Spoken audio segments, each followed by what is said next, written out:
Have you ever recorded 2 full-length videos and then realized that your mic wasn't on? Yeah, me neither. Anyways, the first topic for today is a video that I've seen, actually a whole trending topic that I've seen, which is Occupy Wall Street. It's a protest that I agree with, and now it has been spreading throughout the world, which I think is wonderful. The specific video that I'm going to talk about today is one in which a sergeant from the Marines is speaking with the police, and he's not really speaking, I guess, he's yelling at them, but he is so valid in the points that he's saying. If you Google Occupy Wall Street police brutality, you'll see a huge list of videos of all these police officers that are macing and, holding down people. I saw one where a cop had his knee on their neck just because the person was talking. And what the sergeant is saying is, these people don't have guns. Why are you guys dressed like this is a war? These people don't have weapons. They're just standing here. There's no honor in what you're doing. Kudos to you, man, because I could not have done or said it better myself, because those people are incredibly weak for attacking us just for wanting to speak up against something that is wrong in our country.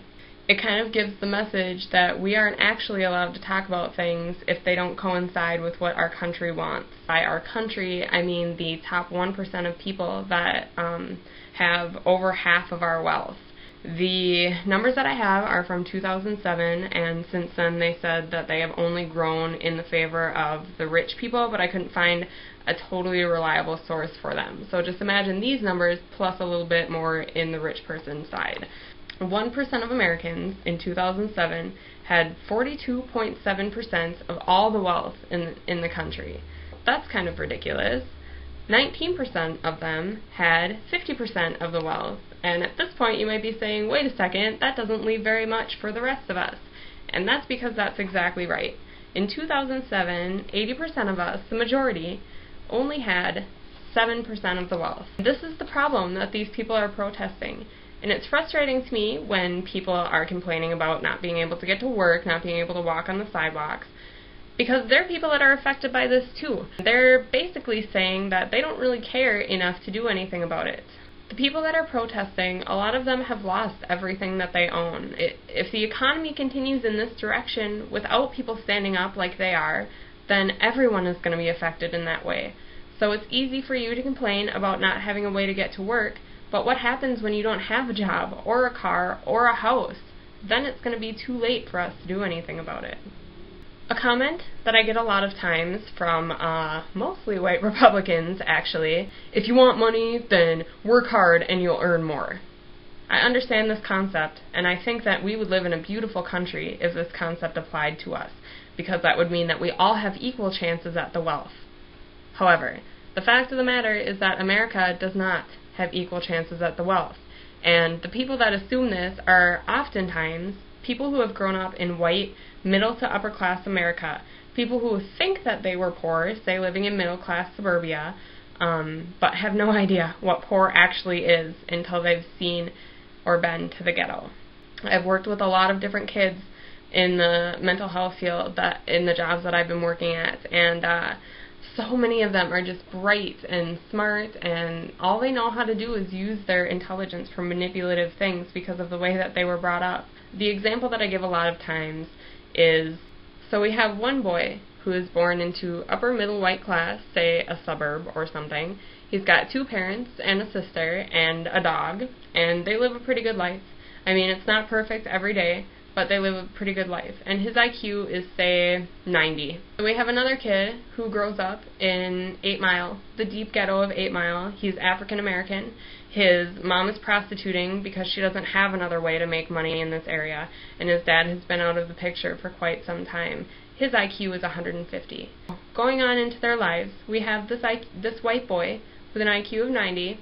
He's going to be born into at least a decent educational system, going to be able to go to schools that are at least somewhat reputable. The African American boy with an IQ of 150 is born into the worst schools that no good teacher, well, good is relative or subjective, but that no acclaimed teacher would ever want to work at. So he's getting a poor education regardless of how good his grades are. A lot of high-class universities won't even take a look at it because of the school that he's from.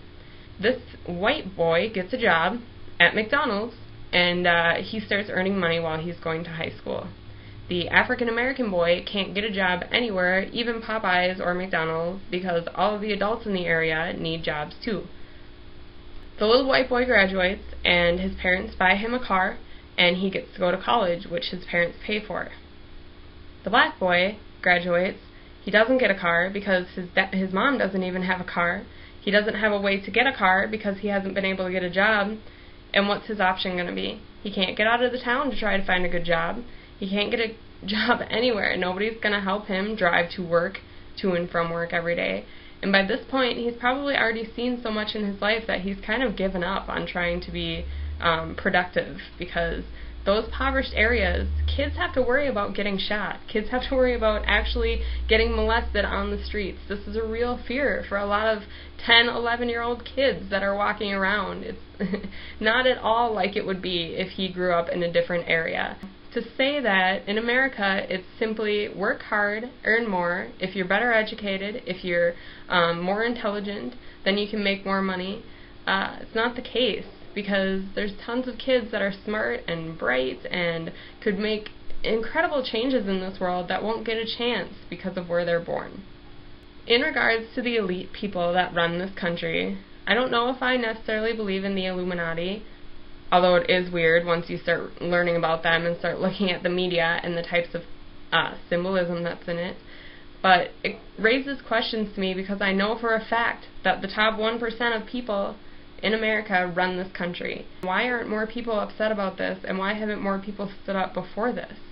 If you're concerned about money problems, and if you've been struggling, take part of this protest, because if we can speak up, maybe we can get a little bit more of an equal chance of wealth in this country.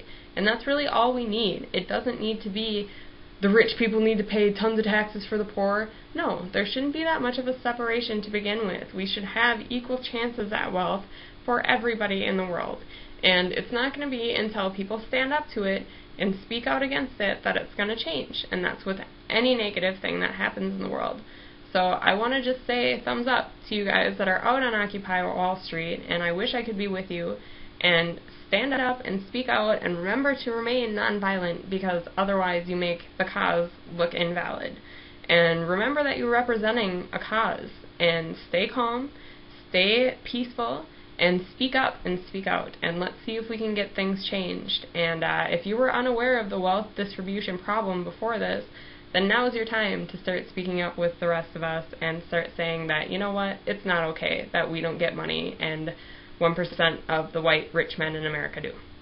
So, thanks for watching. Bye, guys.